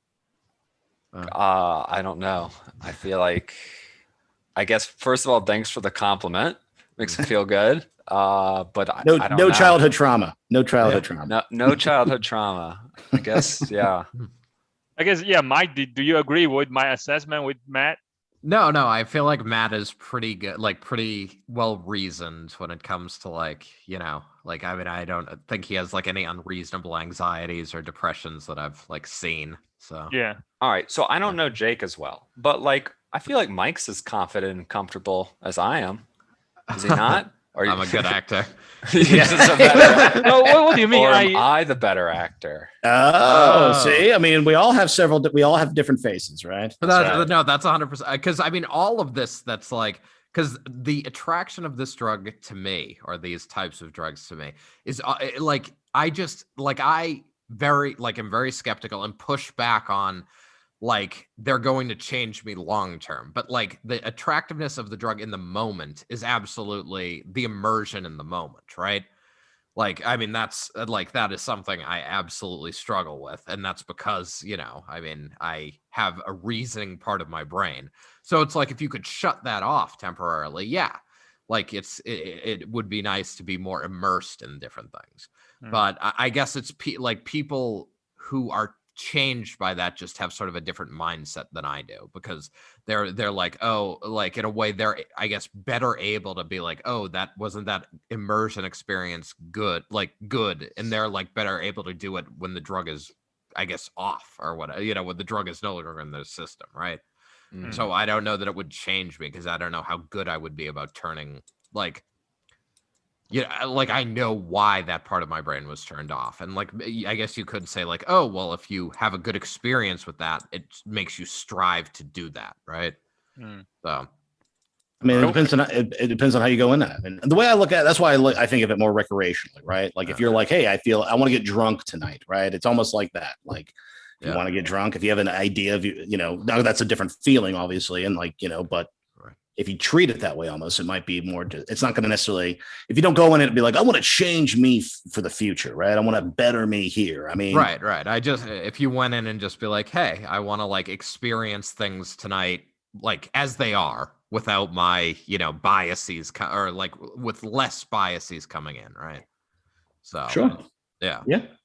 So if that was what you wanted to tell yourself, because frankly, I mean, it's kind of however you, I don't know, want to be in the know. That's what's weird. That's what's interesting about it, right? I mean, like, Right. Well, no, I think that's my biggest issue is like my poor ability to live in certain moments. So I think that would be an interesting aspect of taking something like this. So why like though? a good reason to me, Mike. Go ahead, Matt. I was just saying, sounds like you got a good reason to try it. Yeah. Yeah. So were you like you say? Were you because you're worried about something else that in your mind that like anxious about something else that prevent you from being in the moment? Right. Yeah. Well, I think I think basically like in any moment I can anxiety, depression, like you're attending to negative stimuli, like, or you're prone to attend to negative stimuli rather than like just being immersed. So. Yeah. Sounds like you, as Matt said, you are sounds like this might help you a lot. Just as what I said before, I think meditation, I think one thing that I think Michael Pollan mentioned is like almost like meditation is a way for you to get to a state like that, right? But psychedelic is doing the same thing, except psychedelic is doing it much faster, whereas meditation gotta take years or something, right? Yeah. So. Yeah. Well, I mean, I guess that's fair because they talk about like meditation is like fully clearing your mind, right? So this is, and what they mean by that is presumably clearing your mind of I guess I'm losing the word here, but like the voice in your head, the regulation, right? Like, so this part of your brain is very much associated with regulating behavior. So you're cutting off like regulation to a degree and just experiencing. So, yeah, I mean, because all the chemicals, all the medicine are in your brain, right? Your brain can generate all these chemicals by itself, but it's just like you can't. It's hard for you to do it yourself, right? Right. Well, yeah. I mean, yes. I mean, yeah. In theory, so I mean, the chemical like LSD is not present in your brain, right? It's mimicking something like serotonin, like it has chemical properties that lets it act like serotonin, but it isn't like equivalent to what's in your brain. So. I feel like the equivalent of producing yourself would just be schizophrenia. Yeah, exactly. Yeah, it is. You have hallucinations, right? It's the same thing, right? Yeah. So I mean, the hallucinations and schizophrenia are caused by something different, but yeah, that's why they're often auditory. Yeah. Right. No, this reminds me though. One of the reasons I was interested in the ego death part you mentioned, because I had heard stuff like that before, and well, we've talked about like what it means, like what you are, right? Like we've had conversations about like, oh, if you go through a teleporter, is that you, and whether it's sending the molecule atoms or not, and like debated like what what makes you basically. And I feel like I don't know, at least I've experienced is like when you really go down that rabbit hole enough. Thinking about the sort of philosophy and science behind it, you kind of like this. Normally, you have this pretty clear, stark, like this is me and I'm separate from the universe, right? That's like pretty hard coded into your brain. But like when you dig into that rabbit hole enough, it starts to separate and get a little blurry. And I've been in that like experience of being like, oh, like what even am I? And thinking about it like that. So I was when you talked about like ego death and stuff, it's kind of it almost sounds like a drug way to kind of get to the same mental state. In a sense, right? Like there are like multiple ways to do at least some aspects of it, right? Because it's sort of like, I mean, you're taking away a part of your brain that like helps to combine different sensations, but like if you remove that part of the brain, it's like you, like essentially just you experiencing like sight and sound like in a more pure way. I mean, it's still like in those areas are still interacting with one another, so it's still like a sort of cohesive cognitive experience, like you're still conscious, so yeah. All right, so I want to ask one of the most important question to Jake. So how do you recommend someone if someone want to start experiment with it? And how would someone like experiment with it like safely? Now how do you make sure you do a safe trip or something like that? I mean, if you were to do, know what it is, and that's kind of hard to do. I mean, with mushrooms, you can definitely know, right? Like if like that, like you can easily identify it, get a book, whatever. That's if you're going to go hunted for it. That I don't recommend. If you don't recommend that. Well, I mean, not for your first time. I mean, that you need someone then who knows what's up. Like, don't go out there with just a book. I mean, you could, I guess, but like, it's still probably better to have an expert with you, right? Who can go out and like identify it in the wild and be like, yeah, that's this, that will kill. You'll trip out, but just once, and that's it, and then you'll die. Some mushrooms are very like poisonous, right? Oh yeah, you'd be dead. Yeah. Oh yeah. That's why it's pretty freaky, honestly. Yeah. So, but it's like that purple, right? If you can see like that purple, I guess. But there's like different kinds. Like there's a new mushroom, or I don't know if it's new, it is, but I guess it's like new on the market, right? It's called penis envy, and it's this mushroom. And the reason why it's called penis envy is because it looks like a penis. But supposedly, like it's a more intense trip, right? So, like if you were to take 3 grams of like the normal mushrooms you would take for the penis envy, you'd probably just need 1 gram. That would do that work of 3 grams. So some people make a mistake and they're like, I'm going to do my normal dose that I do, but this is like double. So you're like, oh my God. So people are like, and that sometimes can throw you off if you're like taken unexpectedly, like, oh, that's more than that's more intense than I thought it was going to be. Right. Yeah. So recommending wise is obviously you have to have someone who just has done it before, knows what's up. If you don't have that, I mean, obviously like you got to find a way to get it. LSD is hard to get. Mushrooms isn't as much just because it's like a natural thing, and people, we can't just call Jake. No, Joe, you don't just call me. You don't just call me. All right. Delete this. Jake is a law-abiding citizen. So. This is true. Thank you. Yeah. In the moment. But, I would say definitely have someone there with you is always great. Like if you're to try it, and if they're sober, that's cool too. That's probably the most ideal, obviously. It's just have someone there and start small, right? You'd start small. So if you were to do mushrooms, I'd be like, just try like a half a gram or a gram, and see how you feel, right? Now you can't double dose, meaning like, I think mushrooms, maybe you can. I'm trying to remember, with LSD, you can't. Like if acid, I take 3 hits, cool. And now I'm going, it's been like 5 hours. I'm tripping and I take more hits. Like it's not going to add on. Like it might just prolong a little bit more, but you're not going to like get more intense. Do you recommend which one people should start with, or it doesn't matter really? I mean, it's a tough call, honestly, because I feel like mushrooms is more something that people can wrap their mind around a little bit more so, and are more willing to, probably because maybe it's a natural thing. And maybe, I don't know, maybe I think LSD has been like enough propaganda to like really demonize this drug. Right. I mean, like, remember growing up and you're in the schools and they're like the story of like, it stays in your brainstem and you can have flashbacks anytime. And there was the guy who did it in the 70s and it was like, he was a dad and it was like 1990 something. And he had a flashback while he was driving and he crashed and he died and everyone died. And you're like, that's not really how it works. I don't really think that's, how it goes. I mean, I've never had a flashback, I mean, kind of, maybe after you do it freshly, like if you like smoke, maybe like you can kind of feel like it can kind of like re-trigger, but not really. It's so soft. Like it's not really, it's probably not even really noticeable. You just, and that's some of the too. Are you just placeboing yourself with some of the shit? I mean, the drug itself is altering at you, but what is the power of suggestion? So I say start small. I would say probably go for mushrooms. Just do like a gram. Take it easy, mushrooms. Definitely have someone there, and just or make sure there's another person with you. So what? You say make sure there's another person with you. Yeah, just, I mean, just for the sake of like, it's not so much for safety. You're not going to, if you're taking it for the first time and you're taking like 1 gram or like a hit or half a gram, you're not going to freak out and like grab a knife and kill yourself. You're not going to fall out the window. It's not going to be intense like that at all. If anything, you're just going to be more like, I just want to get out of my house or something, right? If you're like in your apartment, maybe you want to get out, or you're bored. You could be like, I want to talk to somebody, have someone there to like hang out with. Because then maybe you get more in your head, right? Then maybe you freak yourself out and you overanalyze a lot if stuff, right? And you're thinking about crazy, and that's where it can get kind of like, now you're having a bad trip, right? Because now you're just bumming yourself out. But if you have someone there and you're having fun, and then also the activity depends on what you're doing too.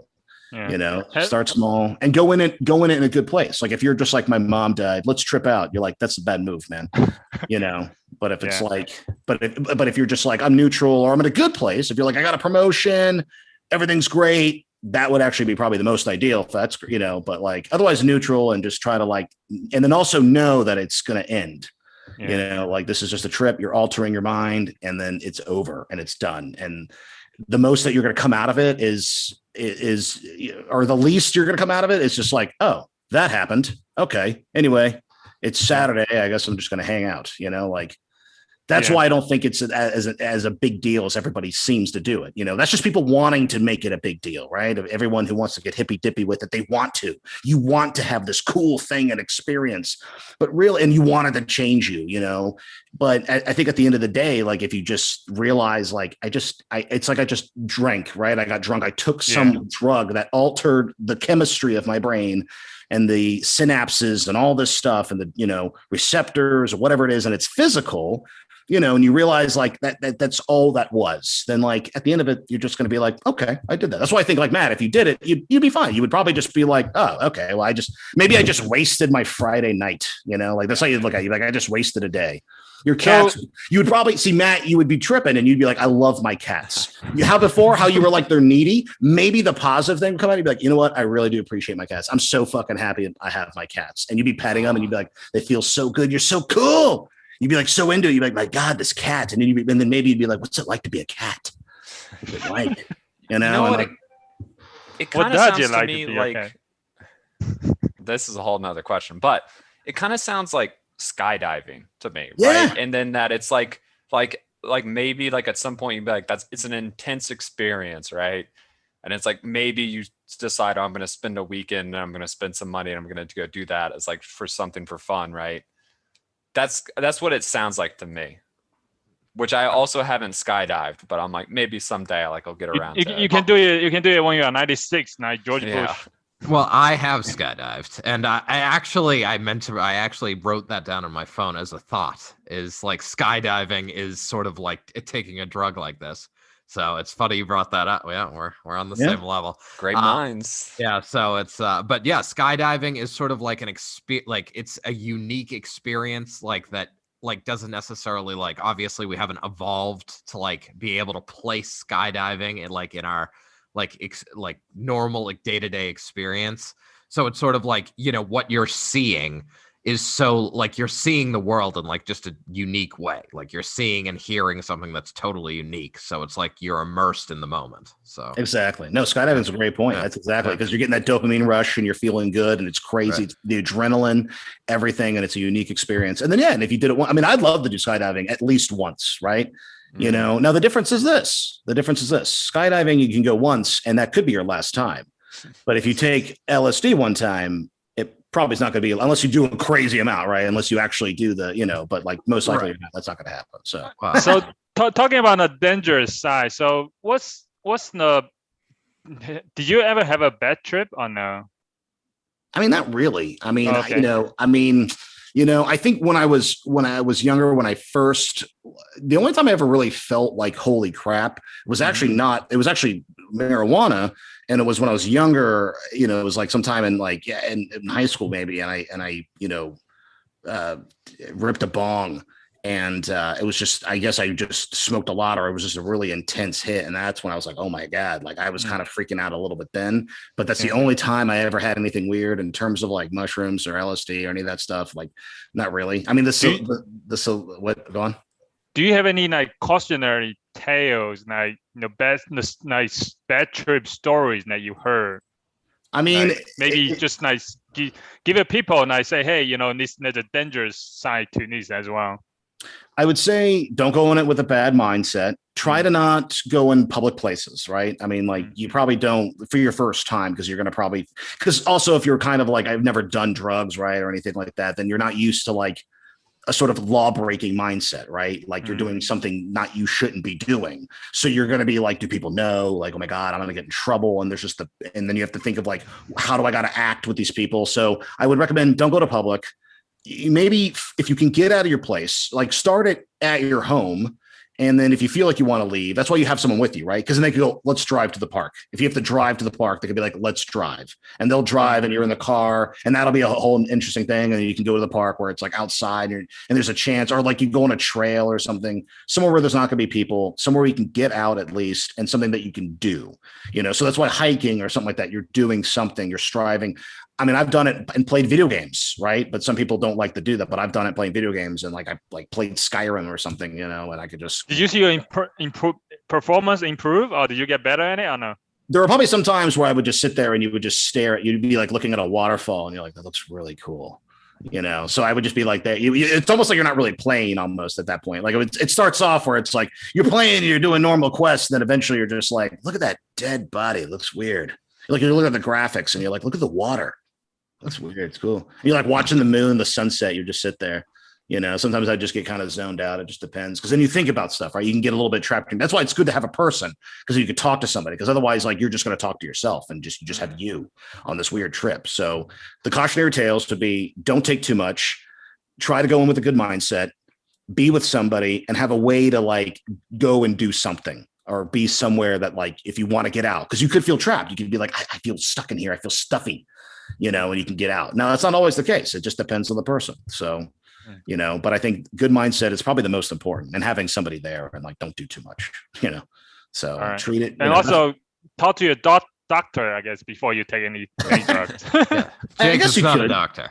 I am not a doctor. It's true. I mean, I guess you could, but I still feel like a regular doctor would probably be like, maybe don't, but I mean, yeah, that's what I was thinking. I'm like, I think their advice is going to be the same. Yeah. You know? That's like asking your mom. It's like, go to your mom, like, Mom, should I take acid? She'd be like, what's wrong with you? No. You know, so I feel like a doctor would say the same thing. They'd be like, I don't recommend it. All right. Junto Club do not recommend drugs. That's right. Well, hold on here. We don't want our listeners to be schizophrenic. Right. Let's just make it. We're clear. None of us are medical professionals. We don't know what we're talking about. And that said, we're good. That's right. It's not that we don't know what we're talking about. We never know what we talk about. Yes. So, but no, I mean, I think to summarize, because this is once again a 2-hour episode. Yeah. To summarize, I mean, I think that, you know, these, like, I mean, sort of like on the, what was the name of that podcast I listened to, Shu? Tim Ferriss and with Michael Pollan. Yes, on that podcast. I mean, I think they ended by saying that, you know, more research is needed. And I mean, I think I land on that side. I mean, I think based on my somewhat limited understanding, these drugs have potential to help like SSRIs, but they're more of a blanket treatment for mental disorders or mental illnesses that are super individualized. So I don't think they're like a cure-all. And I think like these hallucinogenics are interesting because, you know, they sort of allow you to immerse yourself in the moment, and like with certain like, you know, up sensation while lowering sort of that voice in your head that sort of regulates behavior and how you view things. So, and I mean, I think that can lead to, you know, long-term changes if people experience something acutely enough where they're like they're able to take that with them. So yeah, I think there's another point they mentioned, like antidepressant for like there's no new drug like for treating depression since like 1990s, right? And then this is the new thing, has a very potential is very great. That's yeah. Sure. Yeah, but I guess what my objection is what Matt used the right word like pretty early in the podcast. Precision is like, you know, in order to like treat people's like anxiety and mental issues, it's like every individual has like 100% of individuals have different mental issues. So so then that's why I feel like at least the psychedelic I was talking about, they were, at least I heard, and it's not a drug that you just take. It's not pill you take, right? It's almost like therapy section. You go to see a like therapist, psychedelic therapist, and he sit with you. You take it and he walk you through your experience basically. So it's like individualized in a way, right? Sure. No, I mean, I guess that's 100% true. I mean, you know, that's why, you know, Manson used it to like, because it makes you suggestible and people can it Who's makes Manson? you well, Charles Manson, but yeah, so we're not going down that hole right now, but yeah, it Next makes time. you suggestible, it makes your senses heightened, and like if you like have someone to help you recognize like, you know, part of that like perceptual experience that you liked, it can help you to change. So I was gonna say, because at the end of the day, it comes down to like you, if you're accepting it, right? You know, right. So it's true, but I think if you could sit here and someone can go, it's all bullshit, you know, and then Right. Well, it's just, I mean, like, so as you talked about, like the smoker example, like the smoker, like when they're, just smoking and they may notice a shitty taste in their mouth, but they're like, oh, it relaxes me, or, but when it's like, all of your senses are heightened and you're like, and there isn't that voice in your head about like, oh, like smoking makes me feel good. Like, or, in the past, smoking has made me feel good. And you actually taste how horrible it is. Like if you come back after the fact and you can sort of, I guess, hold on to like, it was just such a terrible taste in my mouth. Like, but how hold on to that for how long, right? Because you could be like, I quit cigarettes for what, like 2 weeks, and you're back at it. Right, exactly. Well, that's Because, the thing. Yeah. Right. So that's the thing. Like you're suggestible in that moment. So how much do you cling to that? Exactly. Yeah. All right. More research needed. So stay tuned. Yes, more research needed. Stay tuned. So. And last thing, don't do drugs. Yeah. Unguided. Don't do drugs unguided. Yes. Don't do drugs and go skydiving like me.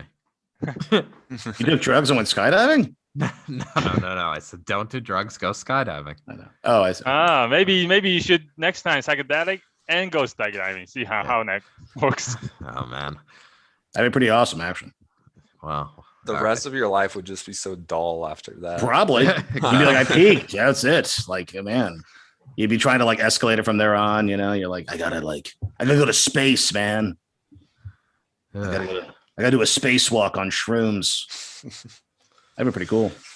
They should test that. The astronauts should test that. I'd be very curious. All right. Well, I'll pay for you to go skydiving, Jake. All right. Thank you, Michael. Thanks. All right. Yeah, he's gonna go find you some shrooms in some guy's cow field. Perfect. Yeah, exactly. I don't recommend that. Don't do that. Don't trespass. That's right. That's the new line Jake has. Yeah. Drugs are fine, but don't trespass. He's got a libertarian slant. The government telling him what he can't do, fuck off. But private property rights are important. Okay? Hey, that's true. Mostly because you want to survive. They might shoot you. Yeah, exactly. Especially if it's like a farmer, right? It's going to be, Yeah. It's fun. All right. Is there anything else before I take us offline? Take Do we know us what we're doing next offline. week? Oh, next week? That's we should talk about that. I think the next 2 weeks we are off because Shu and Matt are becoming PhDs. Not yet. Nice. We'll see. Yeah, if things go well. Yeah, we're doing our defense, so we'll see what happens. All right. If we're here, we're here. So. Yeah. All right. So